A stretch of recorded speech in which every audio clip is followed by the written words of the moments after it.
할렐루야. 사랑하는 여러분, 요즘 기쁨을 어디서 찾고 계십니까? 사랑하는 여러분, 우리는 팬데믹으로 가족들과 함께하는 시간이 더 많아진 것 같습니다. 그런데 가족들과 함께 지내면서 잘 지내고 계신가요? 우리에게 기쁨이 없을 때 우리는 파워를 찾고 또 그것에 갈급해야 합니다. 그러면서 다툼이 생기는 것 같아요. 내게 기쁨이 없기 때문에 다른 사람의 기쁨을 쟁취해 오는 것이죠. 그러면서 다툼이 시작되는 것 같습니다. 아내와 남편, 남편과 아내, 그리고 자녀들과 함께 지내면서 우리의 기쁨이 무엇인지 우리가 다시 한번 생각해 보았으면 합니다. 우리가 왜 중독에 빠지게 될까요? 중독은 바로 거짓된 기쁨을 얻는 것이 아닐까 싶습니다. 무언가 빠진다, 무언가 중독에 빠진다, 이것은 다름 아닌 거짓 기쁨에 빠지는 것이죠. 거짓 기쁨은 쉽게 찾아옵니다. 그런데요, 진정한 기쁨은 오랜 시간이 걸리는 것 같아요.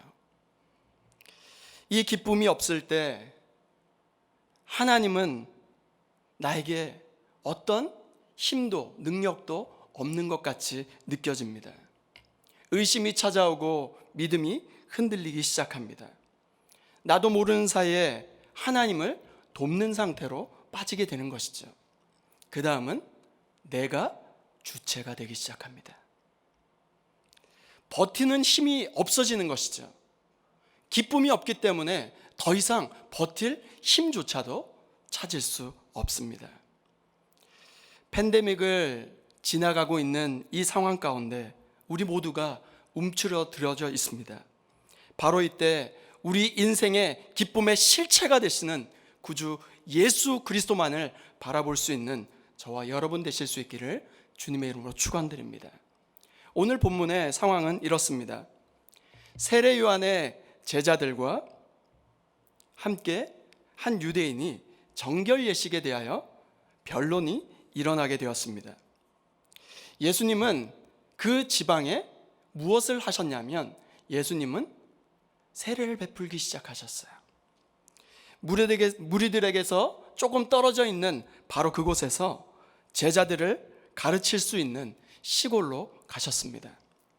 세례 요한과 그리 멀지 않은 곳에서 지금 제자들과 함께 시골 지역에서 세례를 베풀고 계십니다. 요한의 제자들이 기분이 굉장히 상한 것 같아요. 무엇 때문에 기분이 상했을까요? 오늘 읽었던 22절과 23절 말씀 제가 한번 읽겠습니다. 그 후에 예수께서 제자들과 유대 땅으로 가서 거기 함께 유하시며 세례를 베푸시더라.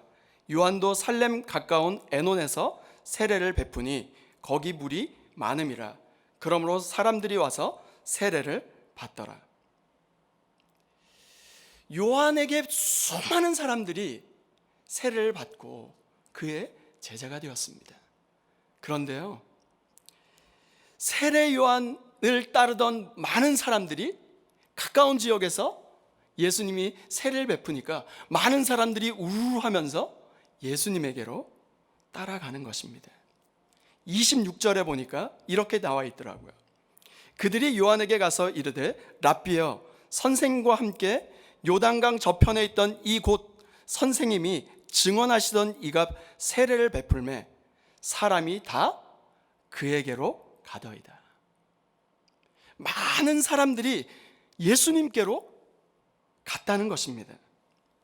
당시 유대 사회에서는 제자들을 많이 끌어모으는 것, 종교 지도자들이 바로 그것이 파워였고 그것이 모든 영광을 누리는 도구였던 것 같아요. 요한의 제자들이 왜 기분 나빴을까요? 가까이서 예수님이 비슷한 사역을 하고 있다는 거예요.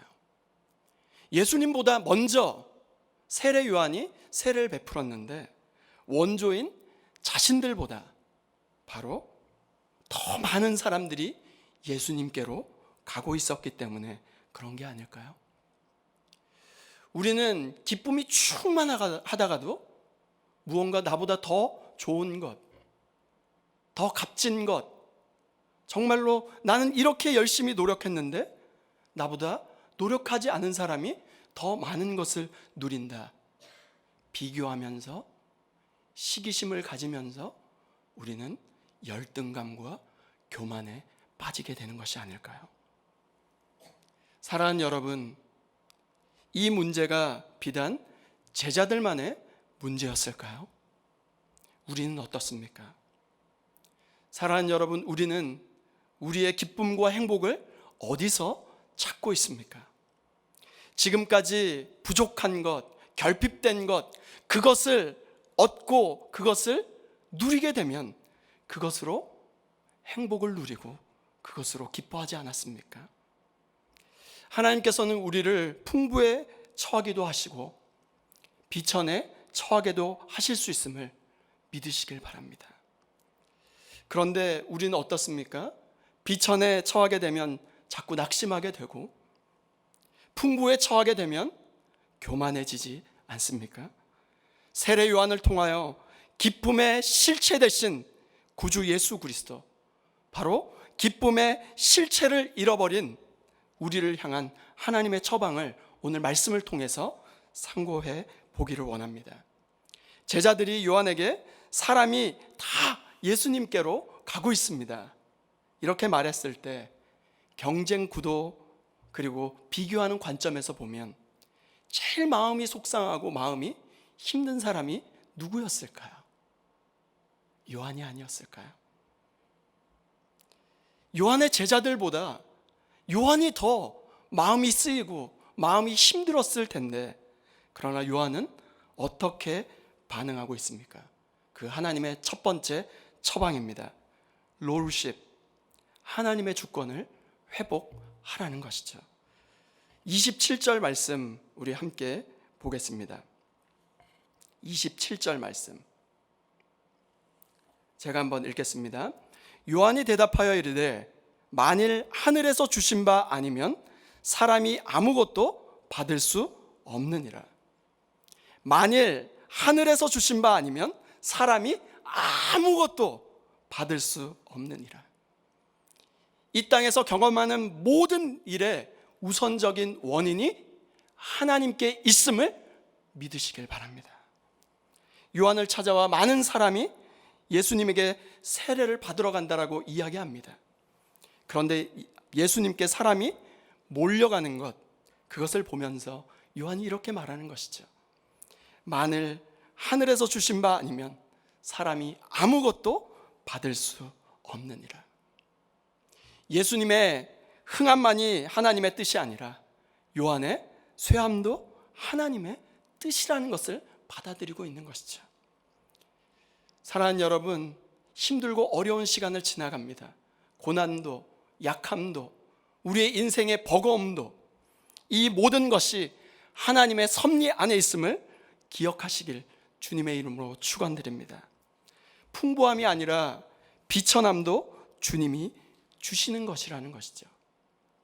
마태복음 19장 24절에 이런 말씀이 있습니다. 다시 너희에게 말하노니 낙타가 바늘귀로 들어가는 것이 부자가 하나님의 나라에 들어가는 것보다 쉬우니라 하시니, 재물이 있는 자는 하나님 나라에 들어갈 수 없다는 것을 말씀하고 있는 것일까요? 부자는 하나님 나라에 못 들어간다고 말씀하시는 것일까요? 이 말씀은 부자는 낙타로, 그리고 하나님 나라는 바늘귀로 비유하고 있습니다. 사랑하는 여러분, 요 근래에 바늘귀에 실을 끼워 보신 적이 있으신가요? 어릴 때 어머니 머리맡에서 이렇게 있을 때 어머니가 여기 좀 실 좀 끼워 달라고 이야기하시죠. 아무리 그 돋보기 안경을 껴도 잘 끼워지지가 않습니다. 저도 끼워 보려고 하니까 잘 안 되더라고요. 여러분, 실은 아주 가늘고 잘 끊어지고 불에 쉽게 탑니다. 이 말씀은 무엇 때문에 여기에 기록하고 계실까요? 우리가 실과 같은 존재로 가느다라고 연약하고 부족한 그 상태로 하나님만 의지합니다.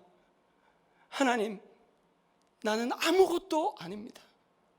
쉽게 끊어지고 불에 타고 정말로 힘도 없는 실과 같은 존재로 하나님의 손에 들려진 바늘귀에 실이 되어 꿰어지기만 하면 찢어지고 상처나고 아파하고 신음하고 있는 모든 사람들을 꿰매는 놀라운 하나님 나라의 제품으로 쓰임받는 놀라운 역사가 일어나게 될 줄 믿습니다.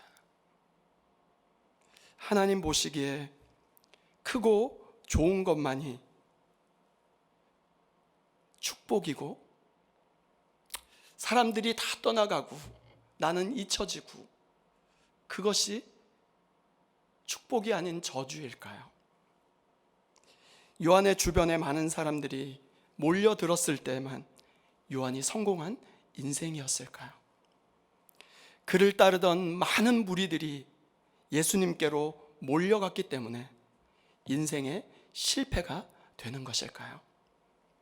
사랑하는 여러분, 실패와 성공은 소유에 있는 것도 아니고 힘에 있는 것도 아닌 줄 믿습니다. 성공은 축복이고 실패는 저주가 아니라는 것이죠. 하나님의 말씀을 선포하고 유대 땅에 선한 영향력을 끼쳤던 유명세를 누리던 요한은 얼마 지나지 않아 예수님에게 많은 사람들을 빼앗겨 버렸습니다. 그뿐 아니라 헤롯의 눈밖에 나서 옥에 갇히고 죽임을 당하게 됩니다. 요한이 옥에 갇혀 죽임을 당하는 참혹한 결과를 기다리고 있을 때 예수님은 이렇게 요한에 대해서 말씀하고 있습니다. 마태복음 11장 11절에 여자가 낳은 자 중에 세례 요한보다 큰 이가 일어남이 없도다. 여자가 낳은 자 중에 세례 요한보다 큰 이가 일어남이 없도다. 하나님 보시기에 요한보다 위대한 삶을 산 사람이 이 땅에 없다는 것이죠. 그는 위대하고 훌륭한 사람임에 틀림없지만 그를 더욱더 복되게 한 것이 무엇이었을까요? 하나님 보시기에 합당하게 살았다는 것이죠. 사랑하는 여러분, 사람들 보기에 비참하게 보인다라고 좌절하고 낭망하고 계십니까? 우리의 인생이 실패한 것 같이 좌절과 낭만 가운데로 주저앉아 있습니까? 우리의 인생이 하나님 보시기에 합당하면 그것이 성공한 인생이고, 하나님 보시기에 합당하지 않다면 그것이 실패한 인생이 아닐까요? 하나님이 우리 인생을 붙들고 계시다라고 하는 이 하나님의 주권을 회복하시는 저와 여러분 되실 수 있기를 주님의 이름으로 축원드립니다. 두 번째 하나님의 처방입니다. 아이덴티티, 자신의 정체성을 회복하라는 것이죠. 옛날 말 중에 길라잡이라고 하는 말이 있습니다. 길을 안내하는 사람, 길잡이. 바로 이 말의 어원은 이렇습니다. 조선시대 고을을 다스리던 관원들이 외출을 할 때 길을 인도하던, 우리 사극들 보면 가마를 타고 이렇게 행차하면 개 물러거라 물러거라 이렇게 하는 사람을 길라잡이라고 이야기합니다. 그런데 원래는 길라잡이라고 하지 않고 가리킬 지 길로라장이라고 이야기했습니다. 근데 길로라장, 지로나장이라는 이 단어가 길라장이라고 변화됐고 전미사 이가 붙으면서 길라장이, 그러면서 길라잡이라고 하는 단어로 바뀐 것이죠. 바로 예수님의 오실 길을 예비하며 세례 요한은 예수님의 길라잡이 역할을 한 것이죠. 요한복음 1장 5절 6절 말씀을 보면 이런 말씀이 있습니다. 빛이 어둠에 비치되 어둠이 깨닫지 못하더라. 하나님께로부터 보내심을 받은 사람이 있으니 그의 이름은 요한이라. 1장 8절에 그는 이 빛이 아니요 이 빛에 대하여 증언하러 온 자라. 빛이 비치기 전에는 등불이 얼마나 큰 역할을 합니까? 등불이 필요했지만 빛이 등장한 이후에는 등불의 역할을 다하고 더 이상 필요가 없게 되는 것이죠. 그런데 이 요한은요, 오늘 본문 3장 28절에 보니까 이렇게 이야기하고 있습니다. 내가 말한 바 나는 그리스도가 아니요 그의 앞에 보내심을 받은 자라 한 것을 증언할 자는 너희니라. 나는 그리스도가 아니라고 이야기하는 것이죠. 29절에 보니까 신랑이 있는데 신부를 취하는 자는 신랑이나 서서 신랑의 음성을 듣는 친구가 크게 기뻐하나니 나는 이러한 기쁨으로 충만하였노라. 자기는 신랑의 들러리라는 것이죠. 요한복음 1장 19절부터 28절까지 보면 유대인들이, 제사장과 레위인들이 요한에게 사람을 보냅니다. 그러면서 요한이 엄청난 많은 사람들을 모으기 시작하니까 뭐라고 묻냐면 바로 너가 누구냐 이렇게 이야기합니다. 그때 요한이 요한복음 1장 20절에 나는 그리스도가 아니다. 그러면 너가 엘리야냐 이렇게 물으니까 1장 21절에 요한복음 1장 21절에 나는 엘리야가 아닙니다. 그러면 그토록 이야기했던 선지자가 맞느냐 이렇게 물으니까 나는 그 선지자가 아니라고 이야기합니다. 요한은 철저하게 I am not. 나는 그리스도가 아니고 나는 철저히 소리의 실체가 아닌 광야에 외치는 소리일 뿐이다. 이다와 아니다를 정확하게 구분하고 있습니다. 요한은 어떻게 이 진리를 깨닫게 되었을까요? 자기의 정체성을 어떻게 알 수 있었을까요? 자신의 정체성이 분명했는데 이 진리를 구약에 예언된 하나님의 말씀에서 찾습니다. 요한복음 1장 23절 말씀 제가 읽겠습니다. 이르되 나는 선지자 이사야의 말과 같이 주의 길을 곧게 하라고 광야에서 외치는 자의 소리로라 하니라. 이사야서 40장 3절에 보면 외치는 자의 소리여 이르되 너희는 광야에서 여호와의 길을 예비하라. 사막에서 우리 하나님의 대로를 평탄하게 하라. 자신의 근거를 어디에서 찾고 있습니까? 말씀에서 찾고 있어요. 자신은 소리에 불과하고 예수님은 그 소리의 실체라고 하는 것이죠. 하나님을 만난 사람은 내가 누구인지, 자신이 누구인가를 정확하게 분별해냅니다. 예수님이 세례를 받으셨어요. 요단강에서 세례를 받으실 때 하늘이 울리면서 하늘에서 소리가 들립니다. 마태복음 3장 17절에 하늘로부터 소리가 있어 말씀하시되 이는 내 사랑하는 아들이요 내 기뻐하는 자라 하시니라. 예수님이 어떤 사역을 시작하기 전입니다. 공생의 사역을 시작하기 전이에요. 어떤 사역도 하지 않으셨어요. 그런데 사랑하는 아들이 하늘을 뚫고 이 땅에 오셔서 하나님이신 그분이 그 사명을 시작하기 직전에 세례를 받으실 때 하늘에서 소리가 울립니다. 너는 내 사랑하는 아들이라, 내 기뻐하는 자라. 그리고 나서 마태복음 4장에 광야를 이끌러 사단에게 시험을 받으십니다. 시험의 내용이 이렇습니다.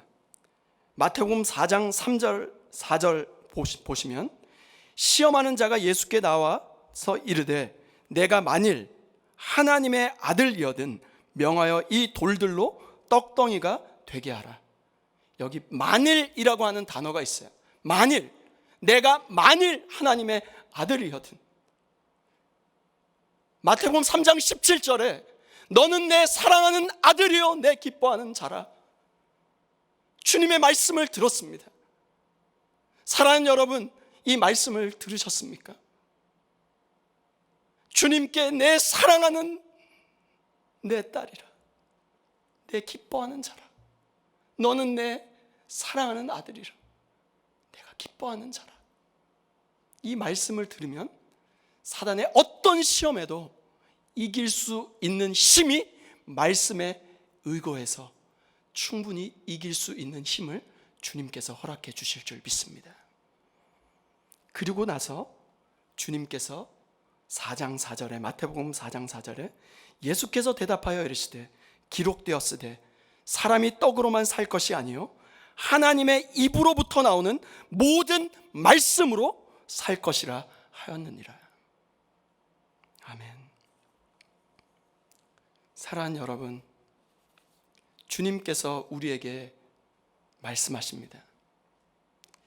환경과 상황, 그 수많은 것들이 우리에게 다가옵니다. 만일이라고 하는 그 단어로. 수많은 시험들이 우리에게 만일이라고 하는 이 단어를 가지고 찾아오게 됩니다. 현실과 상황 가운데 만일, 있지도 않은 현실에 대하여 미리 두렵게 만드는 것이죠. 여러분 기억하시죠? 팬데믹이 시작되었을 때 휴지 대란이 일어났잖아요. 지금은 어디 가도 휴지를 구할 수 있습니다.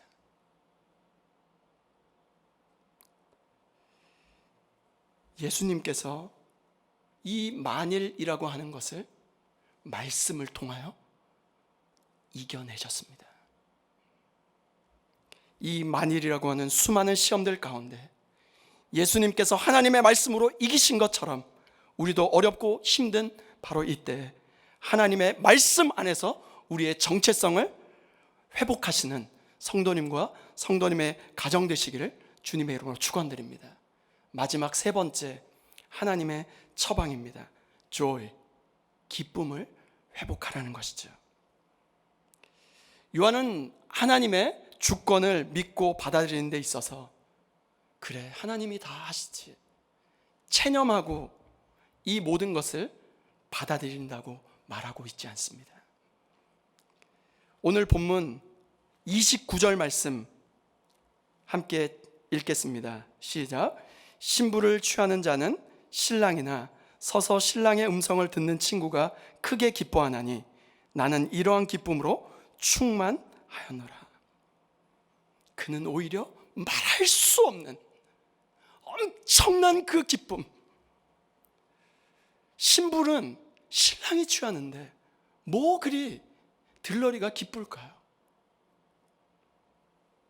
말할 수 없는 큰 기쁨에 대해서 언급하고 있습니다. 신부를 취하는 자는 신랑이지만 서서 신랑의 음성을 듣는 친구가 크게 기뻐하는데 나는 이러한 기쁨, 예수 그리스도를 보는 그 기쁨, 기쁨의 실체이신 예수 그리스도를 보는 그 기쁨이 마음 가운데 충만했다는 것입니다. 요한의 제자들은 불만을 토로하고 있는데 인간적으로 생각하면 안타깝고 기분이 썩 좋지 않을 것 같은데 요한은 상황과 환경을 초월한 기쁨을 그 안에 말할 수 없는 그 기쁨이 있는 것이죠. 어떻게 이 일이 가능했을까요? 요한의 제자들과 요한은 전혀 다른 것을 바라보고 있었기 때문이 아닐까요? 요한의 제자들은 상황을 봤고 환경을 보았고 그것들을 비교하고 시기하고 슬픈 현상을 보았을 것입니다. 그런데 요한은 신랑을 바라보는 그 즐거움으로 가득 차 있습니다. 우리의 눈이 어느 곳을 보느냐에 따라서 모든 것이 달라지는 것이죠. 주님의 영광을 바라볼 때 기쁨으로 채워질 수 있는 것이죠. 요한은 나는 이러한 기쁨으로 충만하였노라 29절에 이야기하고 이 기쁨 가운데, 말할 수 없는 이 기쁨 가운데 그는 30절에 이렇게 고백합니다. 그는 흥하여야 하겠고 나는 쇠하여야 하리라. 영어에 보니까 He must increase but I must decrease. He must increase. 주님만이 흥하셔야 합니다. 나는 쇠도 됩니다. 사랑하는 여러분, 지금까지 무언가 부족과 결핍이 채워질 때 행복을 누리고 기뻐하지 않았습니까? 잠시 잠깐의 성공과 실패에 기뻐하고 낙심하는 일을 이제 내려놓으시길 바랍니다. 영원히 쇠하지 않는 이 기쁨, 나는 쇠하고 그리스도만이 흥하여야 하리라 하며 살아가는 저와 여러분 되실 수 있기를 주님의 이름으로 축원드립니다. 우리의 상황과 환경이 어떠하든지 주의 백성들은 하나님이 주시는 최상의 기쁨을 누릴 수 있다는 사실을 기억하시고 하나님의 주권을 인정하고 우리의 정체성을 말씀 안에서 회복하고 주님으로 인한 기쁨을 회복하는 저와 여러분 되실 수 있기를 주님의 이름으로 축원드립니다. 말씀을 준비하면서 제 마음 가운데 떠나지 않는 찬양 한 곡이 있었습니다. 나의 만족과 유익을 위해 가지려 했던 세상의 일들을 이제 모두 다 해로 여기고 주님을 위해 다 버립니다. 후렴의 가사가 내 안에 가장 귀한 것 주님을 알미라, 모든 것 되시며 의와 기쁨 되신 주님 사랑합니다. 후렴만 함께 좀 불러봤으면 좋겠는데요.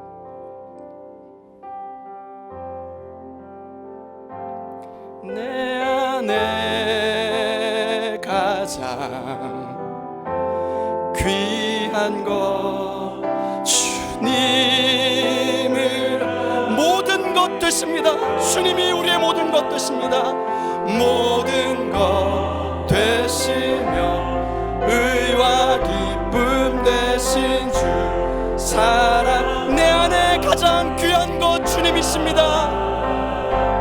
내 안에 가장 귀한 주님을 알미라, 주님을 알, 주님이 우리의 모든 것 되십니다. 모든 것 돼 의와 기쁨이 되십니다. 기쁨 되신 주 사랑